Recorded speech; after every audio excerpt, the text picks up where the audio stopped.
നമസ്കാരം, പുതിയൊരു വീഡിയോയിലേക്ക് എല്ലാവർക്കും സ്വാഗതം. 10 മിനിറ്റ് കൊണ്ട് നമുക്കൊരു ബ്രെഡ് ഉണ്ടാക്കാമെന്ന് പറഞ്ഞാൽ നിങ്ങൾ വിശ്വസിക്കുമോ? അതും ഗോതമ്പ് പൊടി വെച്ചിട്ട്.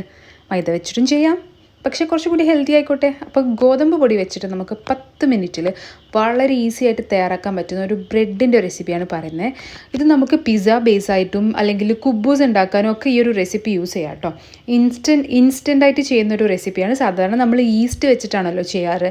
അപ്പോൾ ഇന്ന് നമ്മൾ ഈസ്റ്റ് ഒന്നും ഉപയോഗിക്കാണ്ട് വളരെ എളുപ്പത്തിൽ ഇതെങ്ങനെ തയ്യാറാക്കി എടുക്കാമെന്നാണ് നോക്കാൻ പോകുന്നത്. അപ്പോൾ നേരെ നമുക്ക് റെസിപ്പിയിലോട്ട് പോവാം. അപ്പോൾ ഇതിനായിട്ട് നമുക്ക് ആദ്യം 2 കപ്പ് ഗോതമ്പ് പൊടി വേണം. മൈദ വെച്ചിട്ടാണ് ഞാൻ നോർമലി ഇത് ചെയ്യാറ്. ഇന്ന് ഗോതമ്പ് പൊടി വെച്ചിട്ടാണ് ചെയ്യുന്നത്. ഇതിലേക്ക് 1/2 ടീസ്പൂൺ ഉപ്പിട്ട് കൊടുക്കുക. പിന്നെ 1 table spoon baking powder, baking soda അല്ല, ബേക്കിംഗ് പൗഡർ, അത് 1 ടേബിൾ സ്പൂൺ തന്നെ വേണം. അതും ഇതിലേക്ക് ഇട്ട് കൊടുക്കുക. പിന്നെ വേണ്ടത് ഓയിലാണ്, വെജിറ്റബിൾ ഓയിൽ. അത് 1/3 കപ്പാണ്. 1/3 കപ്പ് എന്ന് പറയുമ്പോൾ നമ്മുടെ 1/4 കപ്പിനേക്കാളും കുറച്ചധികം, 2 ടേബിൾ സ്പൂൺ അധികം. അതും ഇതിലേക്ക് ഒഴിച്ചു കൊടുക്കുക. പിന്നെ വേണ്ടത് 1 കപ്പ് പാലാണ്. 250 മില്ലിയുടെ ഒരു കപ്പ് അളന്നിട്ടാണ് കേട്ടോ ഞാൻ എടുത്തിരിക്കുന്നത്. അത് ഇളം ചൂടുള്ള പാലാണെങ്കിൽ നല്ലത്.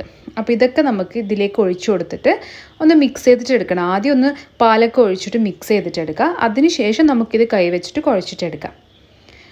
നമുക്ക് പെട്ടെന്ന് ബർഗറോ അല്ലെങ്കിൽ കുബൂസോ ഒക്കെ ഉണ്ടാക്കാൻ തോന്നിയാൽ ഈ ഒരു റെസിപ്പി നമുക്ക് ഫോളോ ചെയ്യാവുന്നതാണ്. നമുക്കിത് ഈസ്റ്റ് ഒന്നും വെച്ചിട്ട് പൊങ്ങാനൊന്നുള്ള സാവകാശം ഇല്ലാത്ത ആൾക്കാർക്ക് ഈ ഒരു റെസിപ്പി മസ്റ്റായിട്ടും ട്രൈ ചെയ്ത് നോക്കാവുന്നതാണ്. അപ്പോൾ നല്ല സോഫ്റ്റായിട്ട് തന്നെ ഇത് കുഴച്ചെടുക്കുക. ഞാനൊരു കൗണ്ടർ ടോപ്പിലിട്ടിട്ട് ഒന്നും കൂടി നന്നായിട്ട് കുഴച്ചെടുക്കുന്നുണ്ട്. ഇത് നമുക്ക് കുഴച്ച ഉടനെ തന്നെ ഇത് പരത്തിയിട്ട് യൂസ് ചെയ്യാം കേട്ടോ. ഇത് റെസ്റ്റ് ചെയ്യാൻ വെക്കണമെന്നൊന്നുമില്ല. അപ്പോൾ സാധാരണ നമ്മൾ ചപ്പാത്തിക്കൊക്കെ പരത്തുന്ന പോലെ കുറച്ച് പൊടി ഇട്ട് കൊടുത്തിട്ട് ഇതുപോലെ പരത്തിയെടുക്കുക. പരത്തുമ്പോൾ ശ്രദ്ധിക്കുക, കുറച്ച് തിക്കായിട്ട് വേണം പരത്താൻ. നമ്മുടെ ഒരു 1/4 ഇഞ്ച് തിക്നെസ്സിൽ വേണം പരത്താൻ. കണ്ടില്ലേ, ഈ ഒരു തിക്നെസ് വേണം. പിന്നെ ഞാനൊരു കുക്കി കട്ടറോ അല്ലെങ്കിൽ എന്തെങ്കിലും ഒരു ക്യാപ്പോ വെച്ചിട്ട് റൗണ്ട് ഷേപ്പിൽ ഇതിനെ കട്ട് ചെയ്തിട്ട് എടുക്കുന്നുണ്ട്. അപ്പോൾ നമുക്ക് ഇതുപോലെ കട്ട് ചെയ്തെടുത്തതിന് ശേഷം നമുക്കിത് കുക്ക് ചെയ്യാം. അതുപോലെ ഓയിൽ നമ്മൾ ആദ്യം യൂസ് ചെയ്ത ഓയിൽ മാത്രമേ ഞാൻ യൂസ് ചെയ്യുന്നുള്ളൂ. ഇത് ചുടാൻ വേണ്ടിയിട്ടൊന്നും ഓയിൽ യൂസ് ചെയ്യുന്നില്ല. ഈ ഒരു തിക്നെസ് കണ്ടില്ലേ, ഇത്ര തിക്നെസ് വേണം. ഇനി നമ്മൾ മുറിച്ചെടുത്ത ബാക്കി മാവ് നന്നായിട്ട് കുഴച്ചെടുത്തതിന് ശേഷം മാത്രം വീണ്ടും ഒന്ന് പരത്തിയിട്ടെടുക്കുക. അത് നമുക്ക് പരത്തിയിട്ട് ഒരു 1/4 ഇഞ്ച് തിക്നെസ്സിൽ തന്നെ മുറിച്ചിട്ടെടുക്കുക. അപ്പോൾ ടോട്ടൽ എനിക്കൊരു 15ഓളം ഇതുപോലുള്ള സൈസിലുള്ള ബ്രെഡ് കിട്ടിയിട്ടുണ്ട് കേട്ടോ. നിങ്ങൾക്ക് ഇഷ്ടമുള്ള ഷേപ്പിൽ ഇത് മാറ്റാം. ഇനി നമുക്കിത് കുക്ക് ചെയ്തിട്ടെടുക്കാം. ഇത് നമ്മൾ നോൺ സ്റ്റിക്ക് പാനിലാണ് ചെയ്യാൻ പോകുന്നത്. നോൺ സ്റ്റിക്ക് പാന് ചൂടായി കഴിഞ്ഞാൽ അത് ലോ ഫ്ലെയിമിൽ വെക്കുക. ഒരു മീഡിയം ഫ്ലെയിമിലിട്ട് ചൂടാക്കിയതിന് ശേഷം ലോ ഫ്ലെയിമിൽ വെച്ചിട്ട് നമ്മുടെ ബ്രെഡൊക്കെ ഓരോന്നായിട്ട് ഇതിലേക്ക് വെച്ച് കൊടുക്കുക. എന്നിട്ട് ഇത് നമ്മൾ കുക്ക് ചെയ്യുന്നത് അടച്ചു വെച്ചിട്ടാണ്. 5 മിനിറ്റ് മാത്രമേ ഒരു സൈഡ് വേവാൻ വേണ്ടിയിട്ട് എടുത്തുള്ളൂ സമയം. മൊത്തത്തിലൊരു 10 മിനിറ്റ് കൊണ്ട് ഇതായിട്ട് വരും. അപ്പോൾ ഒരു 5 മിനിറ്റ് നമുക്കിത് കവർ ചെയ്തിട്ട് ലോ ഫ്ലെയിമിൽ സിമ്മിലിട്ടിട്ട് കുക്ക് ചെയ്യണം. അതിനുശേഷം നമുക്കിത് അടപ്പ് തുറന്നിട്ട് ഇതിനൊന്ന് തിരിച്ചിട്ട് കൊടുക്കുക. എന്നിട്ട് വീണ്ടും ഒരു 5 മിനിറ്റ് ഇത് അടച്ചു വെച്ചിട്ടൊന്ന് കുക്ക് ചെയ്തിട്ടെടുക്കുക. സിമ്മിൽ വെക്കാൻ പ്രത്യേകം ശ്രദ്ധിക്കുക. നല്ലൊരു ഗോൾഡൻ കളറായിട്ട് വരുമ്പോൾ നമുക്ക് ഇത് മറിച്ചിട്ട് കൊടുക്കാം. അപ്പോൾ വീണ്ടും 5 മിനിറ്റിന് ശേഷം ഞാനിത് നോക്കുകയാണ്. അപ്പോൾ 2 വശവും നല്ല ഗോൾഡൻ കളറായിട്ട് വരുമ്പോൾ നമുക്കിതെടുക്കാം. അപ്പോൾ എല്ലാം ഞാൻ ഇതുപോലെ ആക്കിയെടുത്തിട്ടുണ്ട്.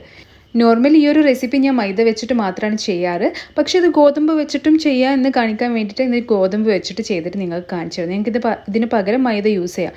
നല്ല സോഫ്റ്റാണ്, കണ്ടില്ലേ? നല്ല എന്താ പറയുക, ബ്രെഡിൻ്റെ ആ ഒരു ടെക്സ്ചർ തന്നെ നിങ്ങൾക്ക് ഇതിൽ കാണാൻ പറ്റും. വെറും 10 മിനിറ്റ് കുക്ക് ചെയ്യാൻ വേണ്ടിയിട്ട് സമയം എടുത്തുള്ളൂ ഇതിന്.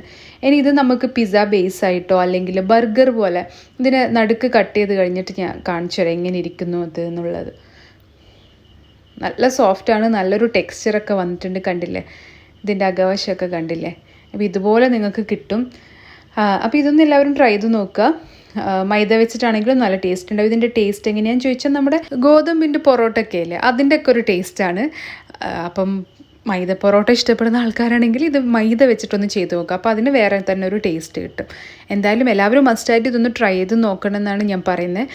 എന്നിട്ട് ഫീഡ്ബാക്ക് അറിയിക്കാൻ മറക്കരുത്. പെട്ടെന്ന് തന്നെ തയ്യാറാക്കാൻ പറ്റുന്നതുകൊണ്ട് എല്ലാവർക്കും ഇത് ട്രൈ ചെയ്ത് നോക്കാവുന്നതാണ് വീട്ടിൽ.